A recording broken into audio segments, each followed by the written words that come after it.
Well, hello and welcome. In today's action-packed episode, we're going to be talking about Stephen Miller and his Palantir holdings, conflicts of interest in the executive branch. Sounds exciting, doesn't it? Well, it is of concern. So what we're talking about is Stephen Miller, the Deputy Chief of Staff for the Trump administration, who also works as a special advisor to Homeland Security and is known to be spearheading the development of the Department of Homeland Security's immigration and security policy. So it's well known that Palantir Software was awarded a non-competitive contract worth an estimated $30 million to develop the Immigration OS software.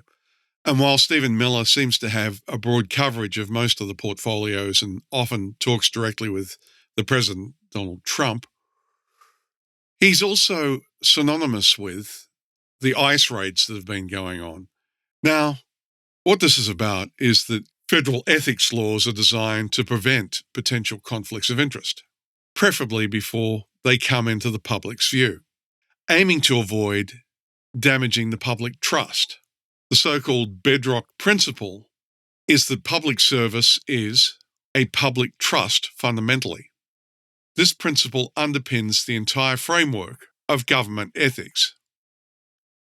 Now, in the case of Stephen Miller and Palantir, the financial holdings for Stephen Miller are estimated to be around about $100,000 to $250,000. Even though this is under the name of one of his children, it is part of the rules that family members are still counted towards a conflict of interest situation. There is a concept called de minimis. What it really means is that there is a maximum dollar value of holdings you're allowed to have when it comes to a stock that you might have influence over in your position. So Stephen Miller's holdings, through his child, is not supposed to exceed $15,000. So Stephen Miller's holders significantly outstrip that limitation. So on this slide, we have a web of influence. And as you can read here, it says an analysis of the systemic financial conflicts of interest between senior administration officials and data surveillance contractor Palantir Technologies. Stephen Miller's stake is somewhere in the vicinity of $250,000. The maximum allowed is $15,000. Now, we've got to be careful here. We've got to be fair about how we look at this because Stephen Miller acquired the Palantir shares, we believe, in 2021. So this was when he wasn't in a key position. This is holdings that he came into the position with. So to be fair and just and reasonable on this, you can't say, unless he's materially made changes to the portfolio, it's a bit of a stretch to say that this was insider trading. This is more about a conflict of interest that exists, and usually the way you deal with that is that the person then divests their interest in whatever the conflict is. That's the way it's usually carried out. You do have an obligation to declare conflicts of interest, and you do have a requirement to not only declare it, but also you need to manage it. In this case, we're talking about either ceasing to be involved in the position, if that's even possible, which means he would have to really stand down from his activities with ICE, with the Department of Homeland Security and things like that. He would have to totally, like a Chinese wall, hermetically seal himself off from it. Now, I don't even know that that's possible. Or he has to divest. So let's look at the anatomy of a conflict of interest. So what this is based on is Federal Law 18 U.S.C. 208, and this forbids officials from participating in matters affecting their financial interest. It doesn't get much clearer than that. The path to potential criminal conflict is direct and clear. The financial interest level that is acceptable is up to $15,000 US. We're talking an estimated 250,000. This is simple math. Conflict of interest is clearly defined. Anything over $15,000 is a conflict. $250,000, it's more than 10 times. I mean, it doesn't get much clearer than this. So then the next part of the standard is, how involved is Stephen Miller in the decision-making processes that would affect any contracts that Palantir would be involved in? It's pretty simple.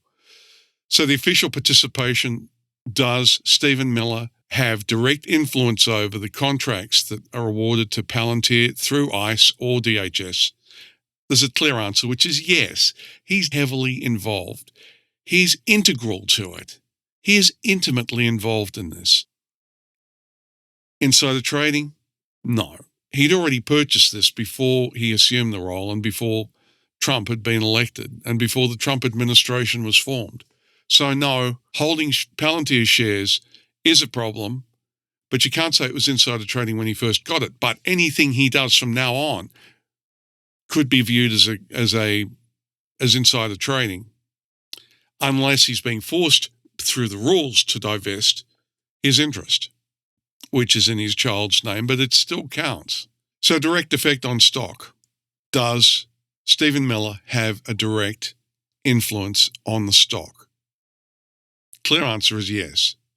Does he have influence on the policies that affect the fortunes of Palantir, particularly with any kind of surveillance software that ICE is looking at purchasing or expanding on? Oh, yeah. He has a direct influence on it. This is what a conflict of interest looks like. So it's not just Stephen Miller that's involved, although he is very much front and center in this, of course, because of his position, but also because of the size of his stake, $250,000 that we know of, worth of Palantir stock. I mean, there was 11 people that were shown to have some interest in Palantir, but there were different levels of stakes. And really what we're going to do here, though, is, to be fair and just, is to look at the ones that clearly abrogate the $15,000 ceiling in terms of the Palantir stock that you can own. So Kara Frederick, who is a White House policy advisor, we think holds around the vicinity of about $100,000 worth of Palantir stock. That's, again, way over the $15,000 threshold. As its technology becomes central to the administration's immigration agenda, Palantir's fortunes soar. So we're seeing an estimated 80% increase. The network of influence. The connections go beyond stock holdings, weaving a web of political, personal, and corporate ties that align government action with Palantir's business interests. So Stephen Miller and anybody else, and corporate ties, so relationships with the Palantir people, some of which have moved back and forth. I mean, it's like a revolving door of personnel. And then you're talking about the government policy. So the points on this slide: high level of patronage. Palantir co-founder Peter Thiel is a major political and financial backer of the administration, ensuring top-level access. Peter Thiel actually had worked with Elon Musk, founding certain organizations and things like that. He is one of the founders of Palantir, and he is the person that backed J.D. Vance when he became a senator. He bankrolled him and helped him significantly. And there's definitely a strong relationship between them. And he also was very much involved in supporting J.D. Vance to become the vice president.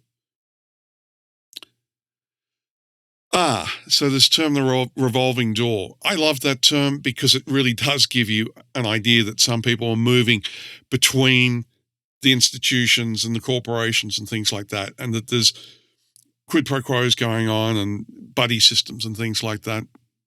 So it says the revolving door. Former 10-year Palantir employee Gregory Babacha? I hope I'm saying that right.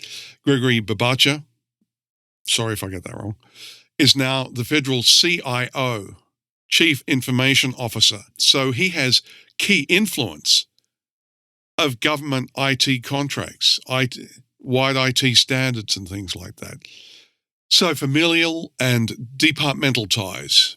Stephen Miller's wife works at the Department of Government Efficiency, DOGE, which pushes for data unification projects that benefit Palantir and employs 3 other former Palantir staffers. So Musk's Doge team, although he's withdrawn from that now, but can you see the connections? Musk and Peter Thiel, there's a connection there. So this slide is titled An Inadequate Defense. The White House claims officials will recuse themselves from matters affecting their stock.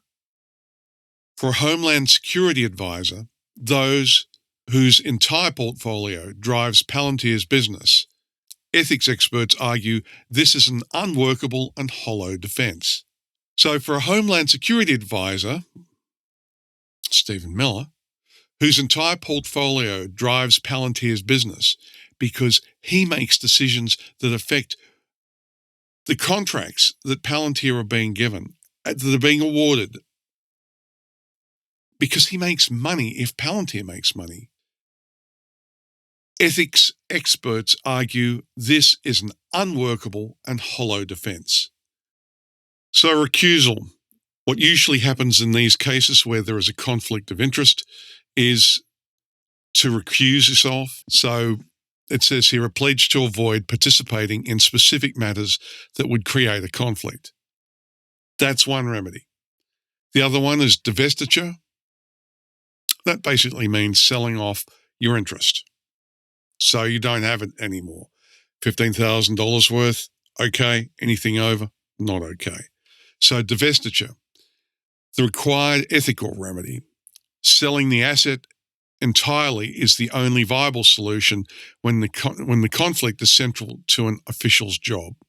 So I'll say that again. Selling the asset entirely is the only viable solution when the conflict is central to an official's job. I don't know how it can be any clearer than that. I hope that's been helpful. Please like and subscribe, and please comment. I would like to know what people think about this. Thanks again, and look forward to seeing you in the next video. Bye for now.